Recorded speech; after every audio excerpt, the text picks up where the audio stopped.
Ele já esteve associado a espetáculos de repercussão e a expressiva obra dele já faz dele um dos dramaturgos mais produtivos da atualidade, né? João Bilac teve 18 textos montados ao longo desses 10 anos. Por seus trabalhos ele recebeu diversos prêmios, né?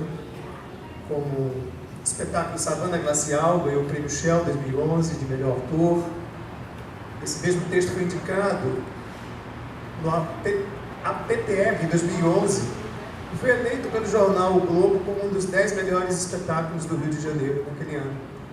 Rebu, né, o espetáculo teve indicação na categoria de melhor autor no prêmio APCA São Paulo 2011. Mamutes, também um outro espetáculo do João Bilac, teve prêmios nas categorias de melhor autor, melhor direção, melhor atriz no Festival Internacional de Teatro de Angra, 2012. Ainda temos também Fluxorama, que foi indicado ao prêmio APTR em 2013 na categoria Melhor Autor.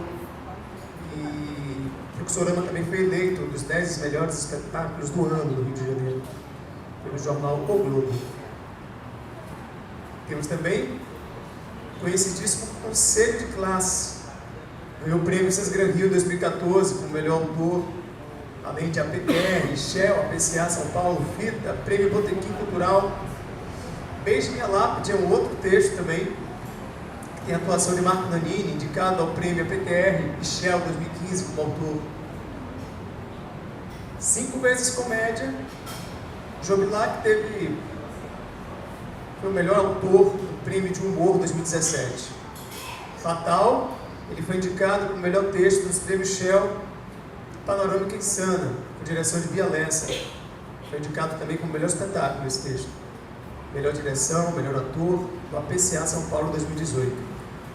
Insetos, dirigida, o Rodrigo Portela recebeu indicações na categoria de melhor direção, melhor cenário, no Prêmio Shell de Teatro 2018. No Sesgran Rio 2018 de melhor ator e preparação corporal. Atualmente, João Bilac está aqui na frente da gente, aqui nas redes. Ele desenvolve a série Segunda Chamada, na Globo. Como vocês veem, currículo assim, riquíssimo. Eu poderia arriscar que João Bilac talvez seja o autor jovem, talvez mais premiado assim, nos últimos anos no Brasil.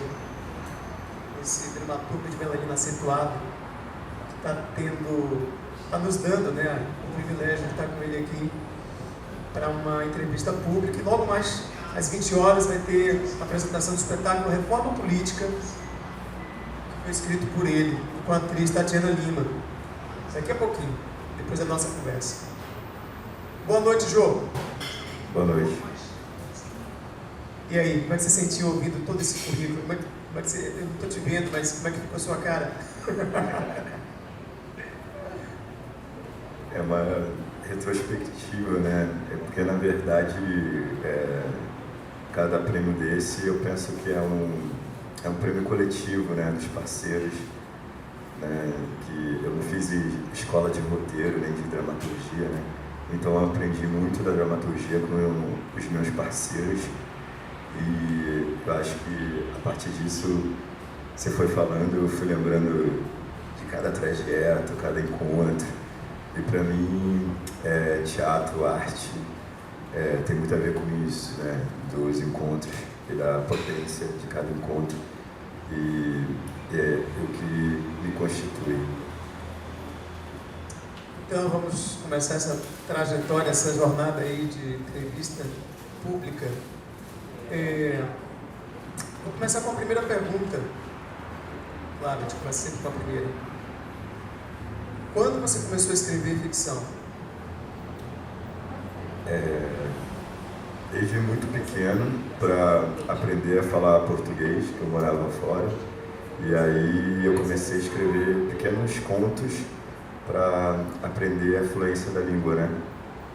E E aí eu nunca achei que isso também fosse possível de ser uma profissão, porque é muito complicado, né, ser escritor em qualquer parte do mundo, mas num país então que tem uma relação com a literatura, com a arte, né, tem uma demanda tão grande de educação, né, então nunca pensei que fosse possível viver de escrita, né, mas por outro lado eu nunca consegui pensar em outra alternativa, então isso me ajudou a, por um tempo, achar que era um hobby, mas depois de um tempo perceber que era a coisa que eu queria fazer.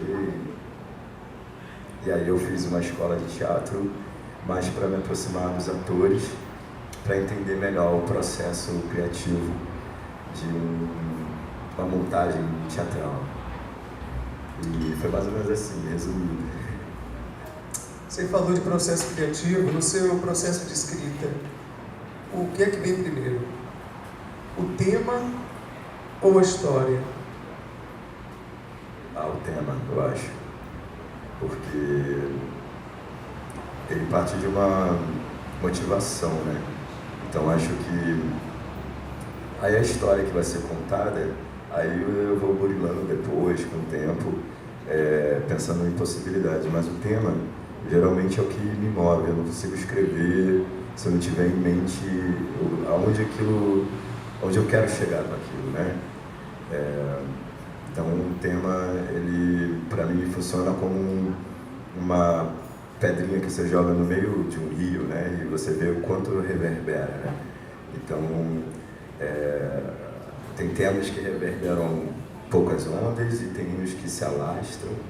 Então a partir dessa reflexão sobre o que eu quero falar, o que eu quero compartilhar, o que eu quero dividir, o que eu quero comunicar, isso acaba trazendo as histórias possíveis que podem dialogar com o tema, né? Mas o tema geralmente é o ponto inicial para entender por que eu estou escrevendo, por que eu estou fazendo isso, né? Mais do que contar uma história, né? Escrever para mim é uma tentativa de elaborar a minha própria existência e de elaborar a comunicação com o outro, né? Entender como é que a gente dá os nossos pulos numa complexidade tão grande que é a humana, né? Tá todo mundo se virando, então quando eu escrevo é uma tentativa de entender como a gente se vira juntos, né? A ficcionista Elisa Lucinda, sua amiga, né? Em um depoimento para o Melanina Acentuada, ela disse que o pacto entre o espectador e o autor da obra se consolida quando ambos não duvidam mais da ficção estabelecida na cena. Ela disse isso. E para Jô, no que consiste o pacto com o espectador?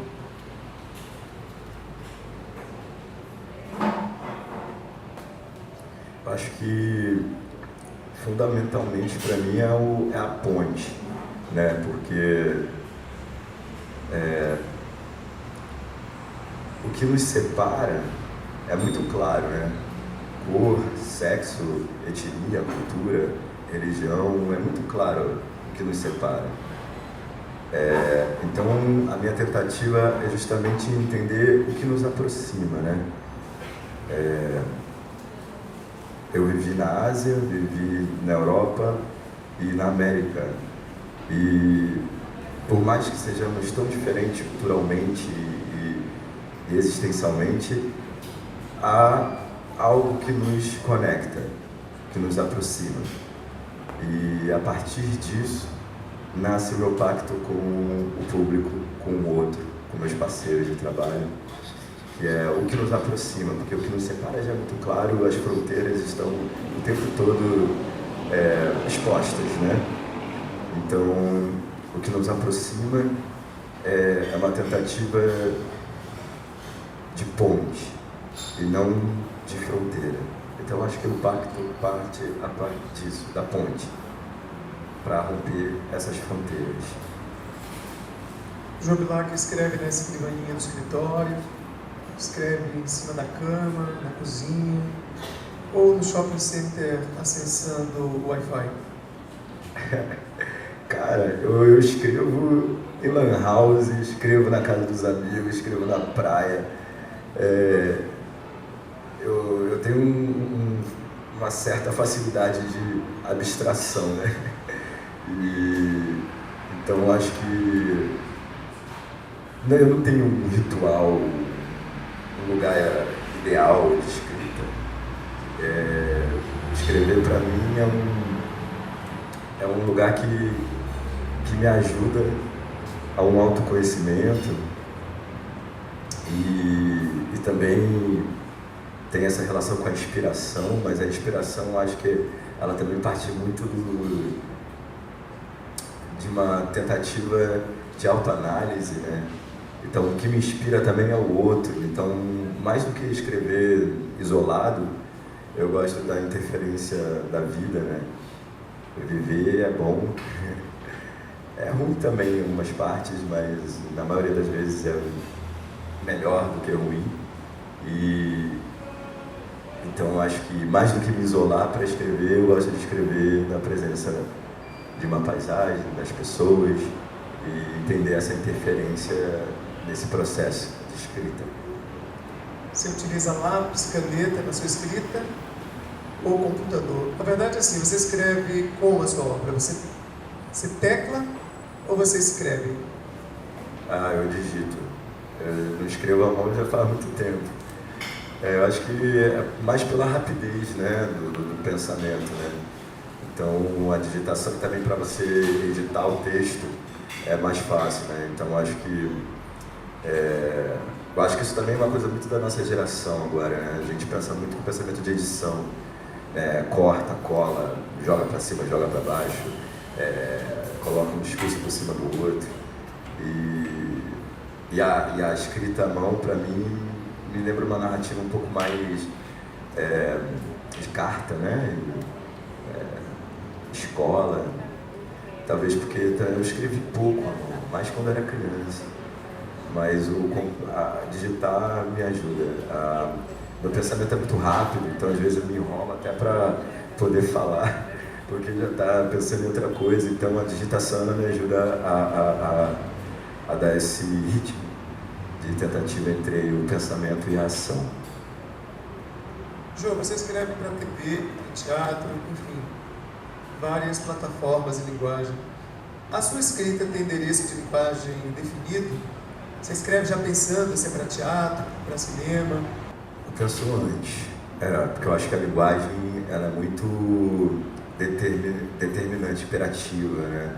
Então é difícil, tanto que eu tenho dificuldade de adaptar obras do teatro para cinema, ou adaptar coisas da televisão para o teatro, ou do cinema para a televisão, porque eu acho que cada linguagem ela tem uma força muito particular, né? Então, para mim fica difícil, ou a própria literatura, né? Então, para mim é difícil partir de uma ideia muito solta, porque eu não consigo separar muito as coisas, né? Para mim a ideia de coletivo é muito forte, e esse coletivo ele é muito mutante, né? O coletivo de teatro é muito diferente do da televisão, que é muito diferente do cinema, que é muito diferente da literatura, a relação que a gente tem com a nossa editora. Então, o que me estimula justamente esses encontros, a linguagem ela me inspira e determina a ideia, o tema, a inspiração. Eu não consigo pensar um texto livre da sua linguagem, da sua forma, né? Talvez por isso eu nunca tenha começado, quando eu comecei a escrever, pensado em ser um escritor, romancista, né? Porque é um exercício muito isolado, muito particular, né? Por mais que você tenha relação com a editora, é muito isolado. Então, quando eu gosto da interferência de outros artistas no meu trabalho, eu acho que é fundamental. Por isso que eu nunca pensei em trabalhar sozinho nesse sentido. Então, a linguagem ela interfere diretamente no meu trabalho, né? Então, entender como o cinema determina a forma, como a televisão motiva o conteúdo, como o teatro flui a escrita, é uma forma de entender o meu processo de criação.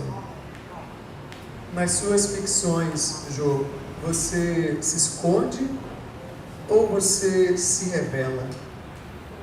Em que sentido? Quando a gente lê a obra de Jô, a gente está vendo ele ou está vendo outras pessoas? Você está atrás daquelas ficções ou você está se revelando ali, a gente está conhecendo você? No começo, eu acho que eu me escondia mais, com metáforas, personagens, histórias, era mais sinuosa essa linha entre o escritor e a ficção. Mas de um tempo para cá, eu acho que é bem claro como meu pensamento está exposto, minha opinião a respeito das coisas e também a tentativa de elaboração, né? Porque eu comecei a compreender também que o teatro é uma espécie de assembleia, né? E a partir de um momento, não é um exercício de catequizar e nem querer fazer com que o público engula aquilo que eu pense ou dizer verdades, mas vai mais para o lado de expor a minha visão, mas mais numa tentativa de me entender do que de determinar a verdade, qualquer que ela seja. Então, para mim, eu não tenho Facebook, né? Eu não falo muito nas entrevistas o que eu penso, não dou muita entrevista, porque eu acho que o meu trabalho, por si só, ele já é bem claro sobre o que eu penso, sobre o que eu acho, o que me move. Eu acho que está bem claro, eu acho que está bem ali. E eu acho que o trabalho ele fala por si só melhor do que qualquer outra metáfora. Então, para Jô, parece que a escrita ficcional é mais um espaço de debate do que de afirmação. Sem dúvida, sem dúvida. Agora, quando criticam suas ficções, de que então o coração ou a cabeça? Critica que se é bem, mal. Quando criticam negativamente, de que está mais o coração ou a cabeça? Eu acho que as duas coisas, né, cara? Eu acho que é difícil separar uma parada da outra. Claro que a gente fica meio mordido, né? Quando fala, porra, é ruim isso que você escreveu, cara. Ou aí dá aquela coisa, né? Como se alguém falar que seu filho é mal educado, que seu filho é chato. Mas, por outro lado, eu também eu fico atento e cuidadoso também para entender que cada um vai ter uma opinião a respeito do seu trabalho. E isso também me enriquece no sentido de entender as camadas que ele por si só provoca, além do que eu quis, além daquelas que eu pensei, né? Então você escreve uma coisa e se surpreende a ver como ela chega no outro, né? Então eu procuro estar atento, porque o diálogo é fundamental, né? E se a gente expõe uma ideia, se a gente coloca o nosso na reta, a gente também tem que estar preparado para receber de volta. Então, quando não é um exercício de violência, nem aí como é uma tentativa de comunicação, aí a cabeça salva o coração, nesse sentido. quando a gente fala de crítica, seja ela positiva ou negativa, a gente pensa logo nas razões das ficções, né? A autora Conceição Evaristo uma vez falou para mim que as ficções existem para preencher lacunas deixadas pela realidade. Para João Bilac, para que servem as ficções? Cara, eu estou me perguntando isso até hoje, porque a vida é tão surpreendente, o roteiro da vida é tão mais, que toda vez que eu escrevo, eu falo, nossa, jamais... É muito difícil, é o tipo de pergunta que eu não saberia te responder, porque ela realmente, a cada trabalho que eu faço, a cada texto que eu escrevo, eu acho sempre que vai ser o último, porque no mundo com uma realidade tão acachapante, tão poderosa, para que serve a ficção, né? O que me move a escrever a ficção, né? Então, para mim, como autor, a ficção me ajuda. Eu não tenho religião, nem faço uma autoanálise. Então, a ficção me ajuda a tentar elaborar esse lugar de ser humano, né? Porque são tantos sistemas para dar conta, né? Sistema solar, sistema social, sistema biológico, sistema político, sistema cultural. Aí assim, caramba, então acho que a ficção é uma tentativa não de fantasiar, mas de se atravessar com a realidade através de uma transcendência do invisível.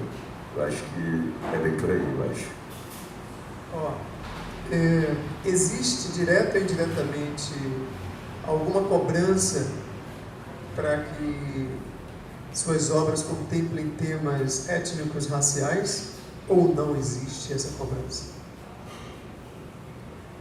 Não, nunca tive essa cobrança, não. Eu sempre coloquei de uma forma não tão direta, mas eles estavam ali presentes, né? A minha primeira peça profissional, teatro, tinha esse lugar, uma protagonista negra, num shopping da Gávea, num lugar de elite. Então, eu acho que não é só o tema, né? Mas é também o que embarca o trabalho, né?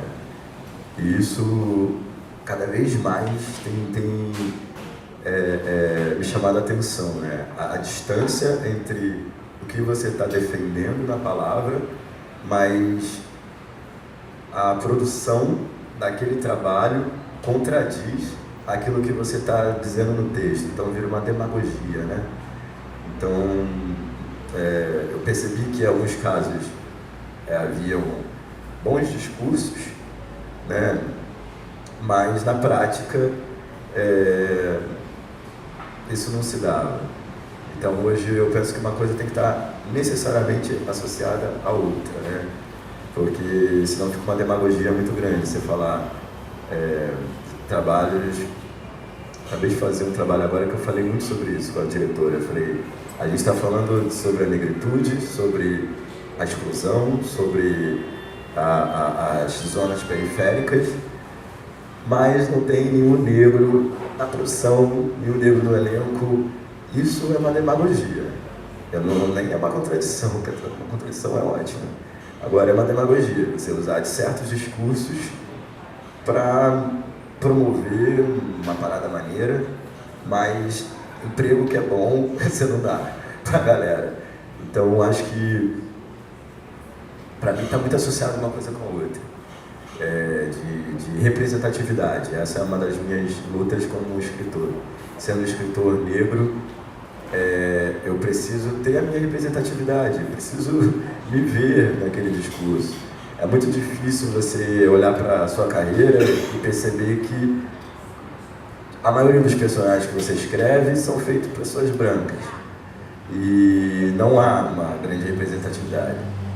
Então, isso para mim me fere mais do que necessariamente a temática, mas é a presença como um espelho da minha realidade. João, já que a gente entrou nesse tema, a dramaturgia negra é um conceito muito flutuante, né? Assim, para você, dramaturgia negra se define pelo tema, pela etnia do autor ou pelo destinatário da obra? Ou não se constitui? O que seria a dramaturgia negra para Ju?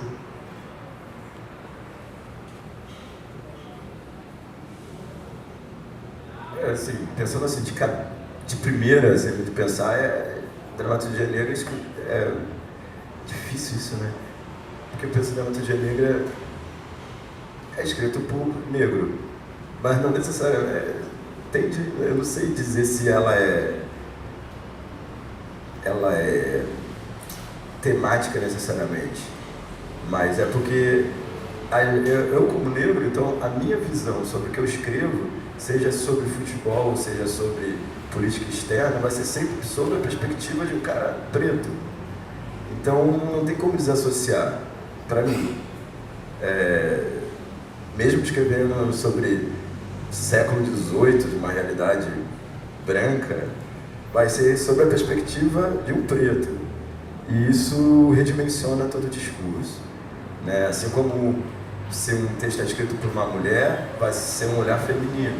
Se é escrito por um asiático, vai ser sobre o olhar. Eu acho que não tem como separar uma coisa da outra, porque é tão...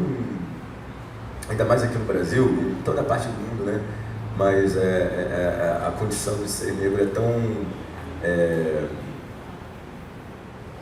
conclusiva, porque mesmo se você finge que você não é, ninguém te lembra na mesma hora, entendeu? O mundo te lembra na mesma hora, então não tem como você fingir muito que não, imagina, né? Intelectualidade te deixa branco, não, porque você vai num táxi, você vai numa festa, você vai dar uma paquera, você é lembrado, e isso te constitui como um ser humano, te constitui como artista e constitui o texto que você vai fazer. Então, para mim, a dramaturgia negra é porque ela é sobre a perspectiva de uma pessoa negra. Seja escrevendo sobre golfinhos ou seja escrevendo sobre a Rainha Elizabeth, vai ser sempre esse ponto de vista, a vista desse ponto. A pensadora Leda Maria Martins fala uma coisa bem interessante naquele livro A Cena em Sombras. Ela fala que o negro e negra brasileiro se encontra numa encruzilhada de referência cultural, né? Pelas suas ascendências africanas e pela sua constituição de vida ocidental brasileira, né? Vários modos passam por ele, modos ocidentais, modos africanos na sua criação. Para Ju, você como dramaturgo negro, você se percebe nessa encruzilhada? Assim, eu acho que é inevitável, né? Por exemplo, Salvador, Bahia, para mim é o lugar mais fantástico disso, porque aqui é uma mistura de referências. A negritude está na comida, está na música, está nas pessoas, e também tem a coisa católica também muito forte. É uma pororoca, né? Então acho que eu acho que está presente, não tem como, né? Não, porque mesmo você tentando entender, tentando separar as coisas, mas eu acho que hoje em dia a gente vive um tempo que entende melhor que as coisas estão sobrepostas. E é isso que faz a singularidade. Então, essa antropofagia, né? Então acho que eu percebo mais por esse lado. Foi claro? Não sei. Foi. Vamos mudar um pouquinho de assunto? Voltar aos processos de escrita do Ju. A primeira morada de suas ideias, aquela primeira morada onde as ideias ficam, são as pessoas ou as gavetas? Você tem uma grande ideia, você primeiro lança para alguém ou você lança na gaveta? Eu acho que primeiro eu fico ruminando comigo mesmo, né? De você ter uma ideia e aí você fica pensando até que ponto vale a pena trazer ela para o mundo, né? Então, primeiro fico ruminando para saber o que está por trás dessa ideia, o que ela abarca e aí depois que eu estou mais ou menos convencido dela, que aí você vai decantando, né, para ver se aquilo ali ainda faz sentido para você dali a um tempo, e aí eu divido com os meus colegas para saber, e aí, o que você acha disso? Pô, eu tive uma ideia assim, até para entender o retorno dessa ideia, para ver se é uma viagem muito louca ou até que ponto isso atrai o outro também, né? Porque também eu na escola de teatro eu fiz a Martins Pena e eu percebi que o dramaturgo, principalmente quando a gente está começando, né, que ninguém sabe quem você é e como é que você vai convencer alguém a montar seu texto, né, falar que, pô, faz aí. É um jogo de sedução muito grande, né, porque é uma equipe, né, que fica, que sustenta, que faz a coisa acontecer, né? Então você tem que convencer os atores, você tem que seduzir o figurinista, seduzir o iluminador, você tem que dar tesão no diretor, para o grupo se sentir motivado. E aí eu acho que vai muito por esse caminho, né? Esse lugar da relação entre a escrita e a sedução, né? Jô, o que é mais verdadeiro para você? A ficção ou a realidade? Que é mais o que, desculpa? O que é mais verdadeiro para você? A ficção ou a realidade? Realidade você fala que é o que? A vida real das pessoas no mundo? Isso, o nosso mundo real prático, assim, eu conversando aqui com você agora, você vindo para cá, para Melanina, essa realidade nossa é mais verdadeira do que a ficção ou o contrário?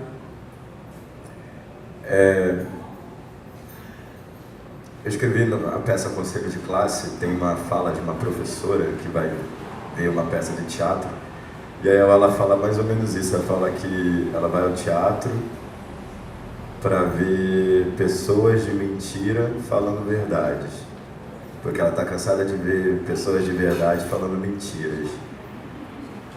Eu acho que é por aí. Ótimo. Olha, se você recebesse um convite para jantar no mesmo dia e mesmo horário, você iria jantar com a realidade ou com a ficção? Não dá para ser com as duas, não. Cara, eu não sei te responder. Você ia furar com as duas? Talvez eu ia tentar marcar no mesmo restaurante. Olha, tem quem diga que a realidade tem sido tão invasiva na linguagem e que alguns artistas têm usado cada vez menos a metáfora nas suas obras e usado cada vez mais a realidade nua e crua nas suas ficções. Em que lugar ainda mora a metáfora na sua escrita? Eu acho que no lugar da poesia, principalmente, da tentativa de transcender, porque também a realidade tá aí, né? Você olha e vê, né? Então a arte ela me traz esse lado de transcendência, a poesia, né? Essa alma que paira, né? Então, para mim, tem muito a ver com isso, dessa transcendência, né?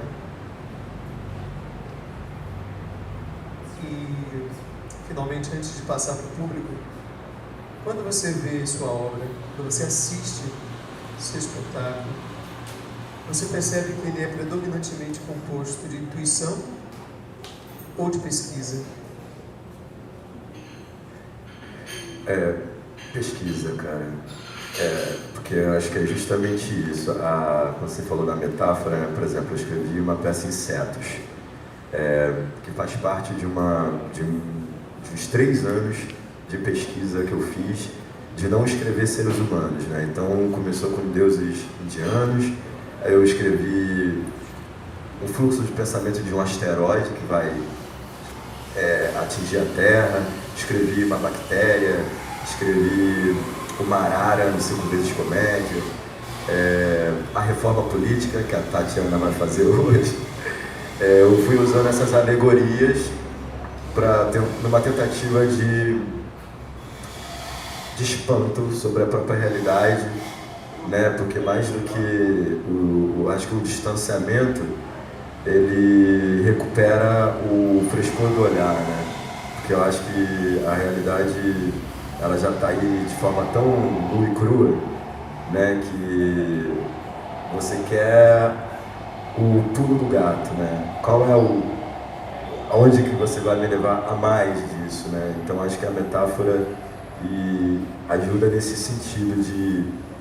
Acho que eu não consigo nem mais chamar de metáfora, acho que é alegoria, né? Porque quando eu faço o espetáculo sobre a perspectiva de personagens que são insetos, são vários insetos, e se organizando numa sociedade bem particular que faz uma analogia à nossa. Então é uma forma poética e jocosa de nos aproximar através do distanciamento. Tem gente assistindo essa entrevista em casa, né, através da Melanina Digital. Essas pessoas, infelizmente, não podem fazer uma pergunta para a Jubilac. Mas tem alguém ou alguma pessoa presente aqui que queira fazer uma pergunta para a Ju? Só levantar a mão que a nossa produção vai até você. Dou-lhe 1. Dou-lhe 2. Dou-lhe 3. Deixa eu ver se tem alguém. Tem uma pergunta. Peraí. A produção vai levar aí o microfone.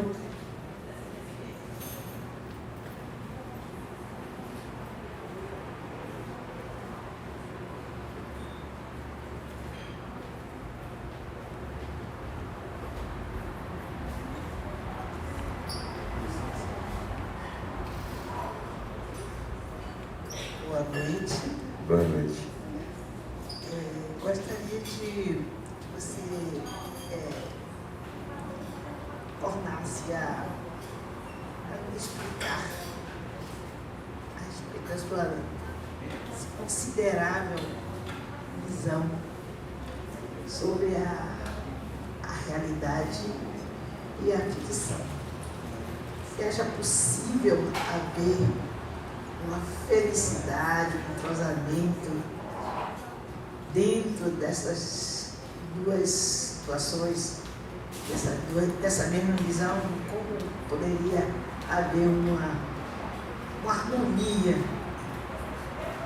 Como é que você colocaria essa? Meu nome é José Childes. Eu sou professora e advogada. E admiradora da sua realidade, da sua visão. Estou aqui para aprender um pouco. Muito obrigado. E absorver um pouco dessa verdade, dessa realidade. Só nos faz felizes, mas a gente descobre realmente a harmonia entre essas duas visões, né? Realidade e ficção. Prazer, obrigado. Eu acho que a realidade é muito curioso, porque eu acho que hoje a gente está vivendo um momento emblemático, né? Posso falar de hoje porque é hoje que eu estou vivendo, né? Que é uma disputa de narrativas, né? Então a realidade, ela também é cheia de ficção, né? Porque a realidade é sempre determinada por uma disputa de narrativa, né? Então, hoje, a gente também tem na ficção a abertura dessas narrativas, né? Então, eu acho que uma coisa está sempre alimentando a outra. Aquele negócio de a vida imita a arte, ou a arte imita a vida, é um clichêzão que está valendo, porque eu acho que elas são como aquele símbolo do infinito, né? É a serpente comendo o próprio rabo, né? Então, se por um lado a realidade, eu não consigo entender a realidade como, para mim a realidade é diferente de verdade, porque a verdade é muito particular e singular. A realidade, ela pode ser narrada de possíveis formas ou vista, né? De possíveis pontos de vista, né? Você interpretar uma coisa através da realidade e eu interpretar de uma outra forma. E vivemos a mesma realidade, só que cada um está criando a sua própria ficção em cima daquele fato, né? E a ficção, por outro lado, também é uma tentativa de buscar a realidade através de usar a ficção para se chegar na realidade. Eu acho que essa harmonia é uma tentativa de sonho, né? Porque o sonho, ele é uma comunicação entre o que você vive real e o que o seu inconsciente particular projeta no lugar onírico quando você dorme, né? Então, o sonho e quando você está sonhando e quando você está acordado, eu acho que eu poderia fazer essa analogia entre quando você está acordado é a realidade, quando você está sonhando é a ficção. Mas as duas partem de uma mesma essência, e que é quem está sonhando e de quem está acordado. E talvez aí a harmonia entre uma coisa e outra.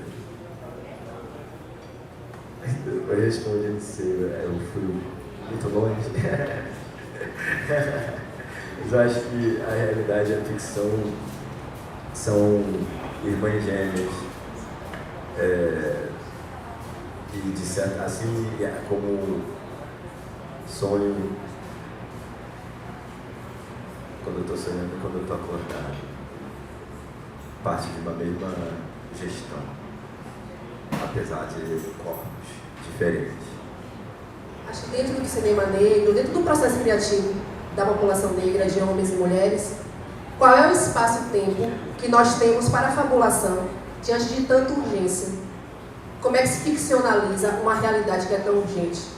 E que tudo é agora, e que tudo é agora, e que tudo é agora. Eu acho que é justamente por essa necessidade de você mandar, tentar elaborar essa urgência,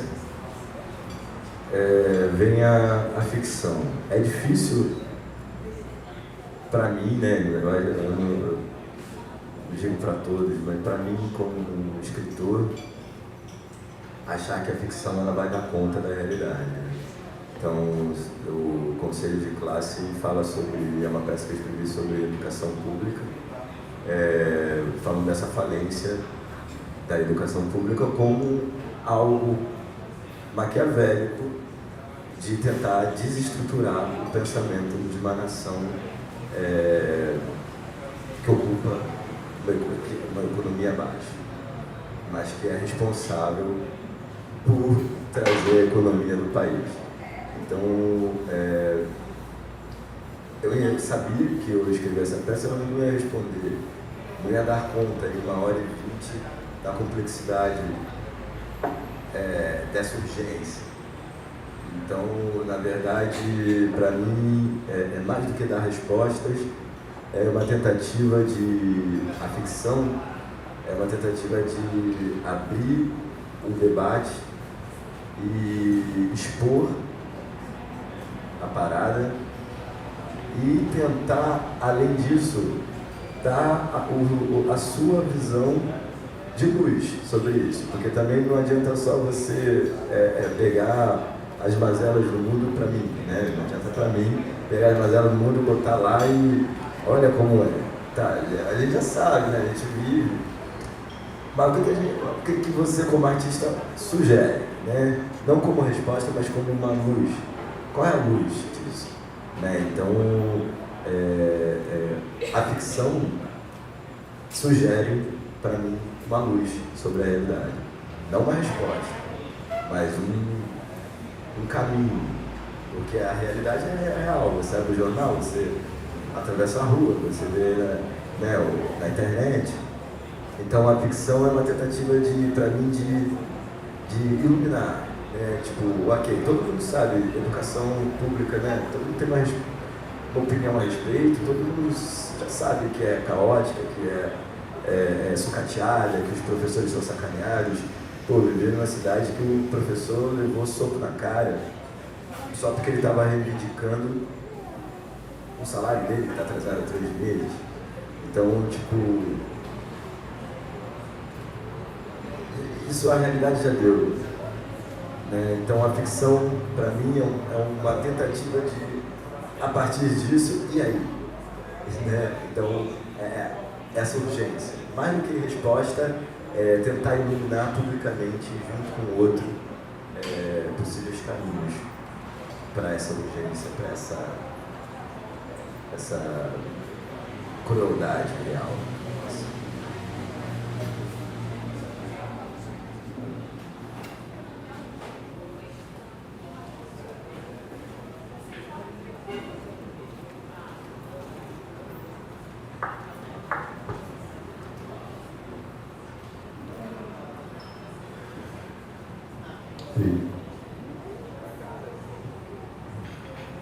Olá, boa noite. Eu queria que você falasse um pouco de poética, né? Você está falando o tempo todo, né? Mas no sentido de o que marca, permanece nesses diferentes trabalhos, que característica talvez sua salta nesses diferentes trabalhos que passam, né, por diferentes encenadores, por diferentes produções, artistas, linguagens, meios, mas o que é que, além de... Como é que se você consegue notar que existe uma característica, um modo, uma assinatura, além da assinatura, né, jubilar, do básico, mas o que é que permanece nos seus vários trabalhos, poeticamente falando?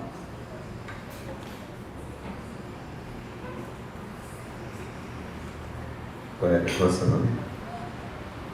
Mônica Santana. Prazer. Prazer. Eu acho que os paradoxos, eu acho que eu vim de uma cidade muito paradoxal, né? Você tem aí o Cristo Redentor do lado da passista seminua, né? Como 2 símbolos muito fortes. Você tem a praia e você tem uma violência, né, absurda. Você tem, eu acho que esses paradoxos me constituem. E eu acho que ele está presente nessa trajetória.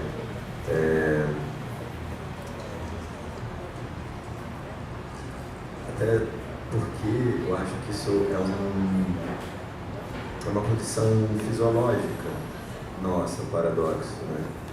Então, a própria molécula, por si só, a estrutura dela já é paradoxal, porque ela tem dentro dela um vazio, né? Então, é esse vazio que traz um patos diretos e todas a nossa identidade, que revela que esse lado paradoxal. Então, meus textos não são maniqueístas, né?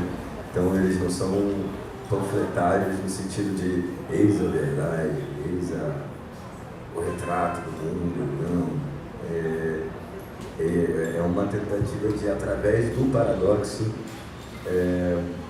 entender um pouco mais o principal paradoxo, né, da vida e da morte. Eu acho que ele nos atravessa a todos, seja branco, preto, rico, pobre. Nunca ouvi falar de alguém que voltou de lá, não.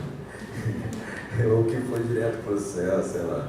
Então, esse paradoxo que a gente já nasce coladinho a vida e morte, né? Ele traz essa inquietação e talvez ele alinhave todas as outras questões, né? No começo da minha carreira, talvez um pouco mais individual, né? Sobre o indivíduo, a minha visão como indivíduo, de paixões e de um paradoxo mais dentro de um núcleo familiar, ou um núcleo mais restrito, e depois mais coletivo, se inserindo já, entendendo que esse paradoxo não é só meu, que é um paradoxo coletivo, e aí a poética foi muito para esse lado, mudou, deu uma curva nesse sentido, né? De entender, entender não, porque eu nunca vou entender, mas é uma tentativa de me aproximar de todo mundo, porque não é só eu que estou vivendo esse paradoxo, né? Todo mundo aqui vai morrer, todo mundo aqui tem dentro da cabeça loucuras, né? Todo mundo tem um universo particular, muito rico e singular, né? E paradoxal também. E por mais que exista uma sociedade que tente nos massificar e nos colocar rótulos e gavetas e simplificar, né?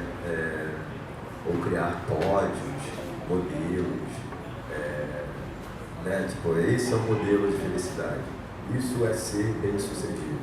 Isso é belo. Isso é feio. E isso é uma pessoa de bem.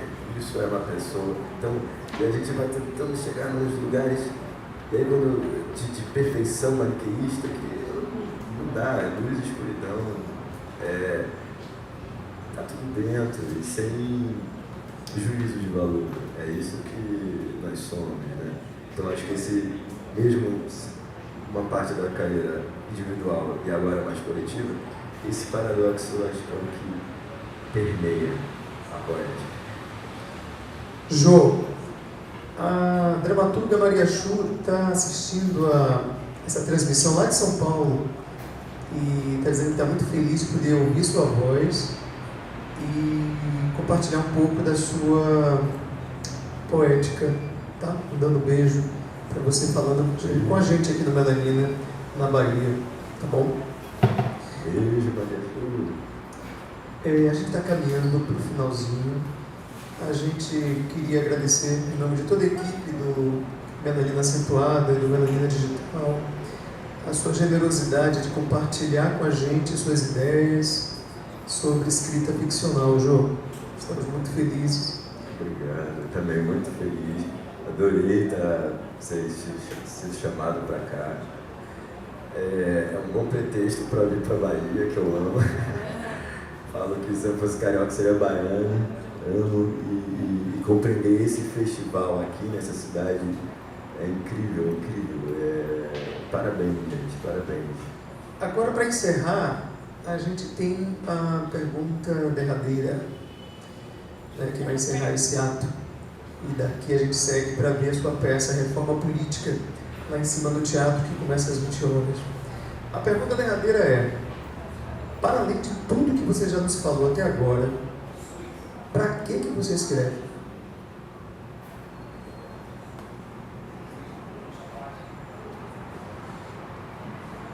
Eu acho que é porque eu não sei fazer outra coisa. Tentei. Mas acho que eu escrevo para tentar me entender aqui. Porque é muito difícil, sabe? É muita informação, é muita pedreira. Então acho que escrever para mim, mais do que me desligar daqui, não, é para estar presente aqui. Acho que é isso. Jô, muito obrigado pela sua carreira, pelas suas palavras e pela sua melanina acentuada, tá bom? Muito obrigado a você, adorei o convite. Boa noite, gente. Uma boa noite.